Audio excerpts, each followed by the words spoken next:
Hey guys, welcome back to Daily Kaylee's 13 Days of Halloween. Today's episode is about the Willowbrook State School. If you've never heard about Willowbrook, it's a state-funded institution for children with intellectual disabilities in Staten Island. It was open for only 40 years, from 1947 until 1987. However, it is the institution that inspired American Horror Story Asylum. The school was designed to only hold 4,000 people, but in 1965, it had 6,000 people inside the institution. It was the biggest state-run institution with people with mental disabilities in the U.S.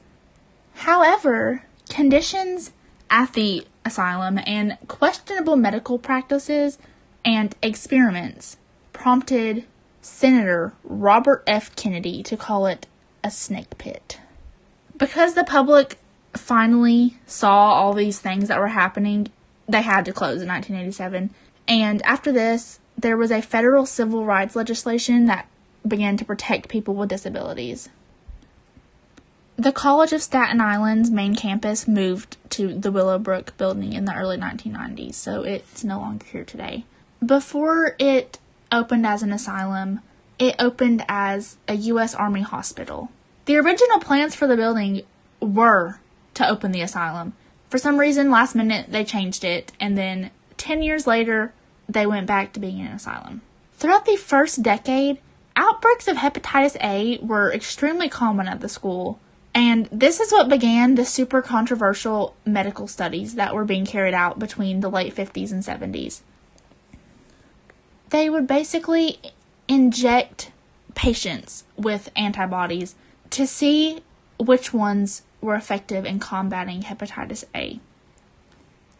They would also purposely infect someone with hepatitis to see if blood transfusions from someone who is not infected would help these people. Obviously, these patients had no control over this, and this was happening against their will. The doctors there noted that 90% of the children that were admitted to this asylum soon after they arrived somehow contracted hepatitis A. They didn't know how it spread or if it could be prevented, and this is why they began to spread it on purpose. He would take the live virus out of stool samples of infected kids and would feed this virus to healthy children. Doctors noted that their skin and their eyes turned yellow and their livers swelled. They would vomit uncontrollably and refuse to eat.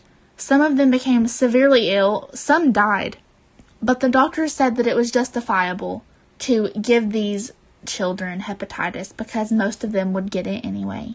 100% of kids had hepatitis A at Willowbrook School because if they weren't infected, the doctors infected them on purpose. In 1966, it was said that the Willowbrook studies were the most unethical medical experiments ever performed on children in the United States. Like I said, they only had a maximum capacity of 4,000, but they had 6,000 kids enrolled in this asylum.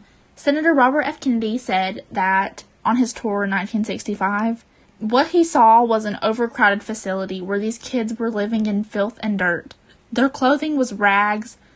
They had rooms less comfortable and cheerful than the cages in which we put animals in a zoo. He also offered a series of recommendations for improving conditions, all of which were ignored.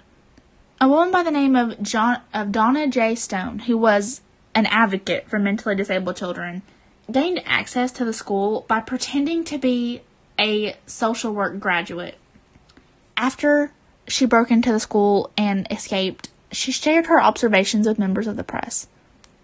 A series of articles in local newspapers described the crowded, filthy, disgusting living conditions at Willowbrook and the negligent treatment of some of its residents. In 1972, Geraldo Rivera, who was an investigative reporter for WABC-TV in New York, conducted a series of investigations at Willowbrook and uncovered tons of awful conditions, not only the overcrowding and inadequate sanitary facilities, but physical and sexual abuse of residents by members of the staff. This expose was entitled Willowbrook, The Last Great Disgrace. By its closing in March of 1986, they only had 250 kids there because after the last of the children grew up and were released, they were not allowed to take on any more kids because of all of these scandals. There was a book published in 1991 called The Soul of a Cop, which was written by a retired New York Police Department detective, Paul Raganese, and he was a member of the bomb squad. One of the abandoned buildings from Willowbrook contained hazardous chemicals, not only explosive picric acid crystals, rooms full of jars that contained specimens of human organs, crazy fucking stuff that no children's asylum needed to have. They were taking organs from kids, doing crazy experiments. There was a man by the name of Andre Rand who worked as an orderly at Willowbrook State School. He was a convicted child kidnapper. And in 2009, one of his victims, Jennifer Schweiger, was found buried in a shallow grave behind the grounds of the abandoned Willowbrook State School. It was a disgusting, awful place for kids. And I think that Season 2 American Horror Story depicts it well. If you guys want more information on this, there's tons of documentaries out there, and I'm sure you'll find them very interesting. Thank you guys for listening, and I'll see you guys in a couple days for the final installment of 13 Days of Halloween. Bye, guys.